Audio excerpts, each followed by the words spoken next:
what makes rare earths so critical. These 17 metals are crucial components of the products you use every day, even the device you're watching this on.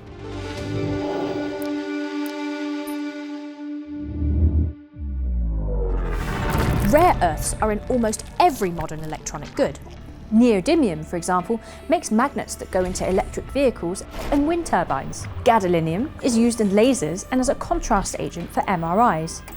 And europium is used in television and computer screens. But despite their name, rare earths aren't actually very rare. There are more than 15 countries and territories listed as having reserves. Brazil, for example, has the world's second largest reserves of rare earth elements. The world leader, though, is China. Its firms supply nearly 70% of the ore from which rare earths are extracted, and more than 90% of the refined materials. America gets 80% of its rare earths from China. The first rare earths were discovered in the 1700s, but the industry really flourished after they were found in California in 1949. Then in the 1980s, China began opening hundreds of mining and processing firms. The country surpassed America as the main producer at the turn of this century. China now controls the market, partly because of its huge scale, and partly because other countries were happy to avoid the extremely polluting work. Mining rare earths is only part of the process. Separating and purifying the minerals takes time and money. In the West, labour's more expensive and there are stricter environmental regulations. China's dominance, though, is now creating a problem. In April 2025, Trump declared 34% tariffs on China, sparking fears of a trade war. 2 days later, China put export controls in place, meaning that rare earths could no longer be sent out of the country without a special license.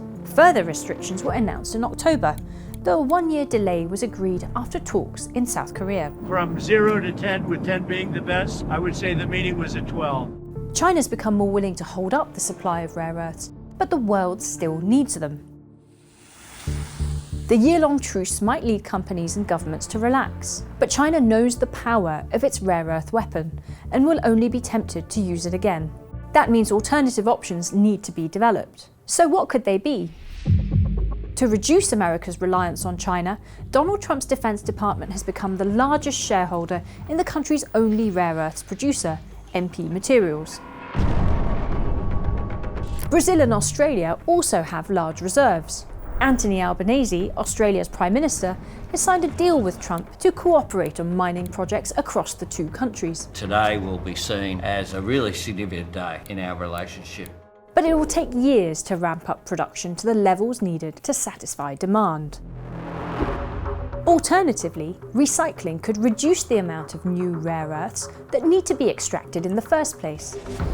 The ores that contain rare earths have quite low concentrations, so the best source of the metals is in the products that already exist.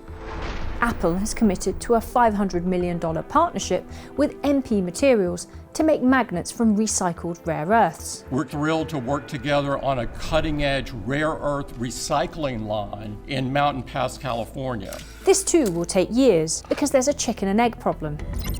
Having a lot of rare earths come from recycling relies on having a lot of products out there to recycle. At the moment, most of the electric cars on the road are relatively new, and so they aren't going to show up in the scrapyard for many years.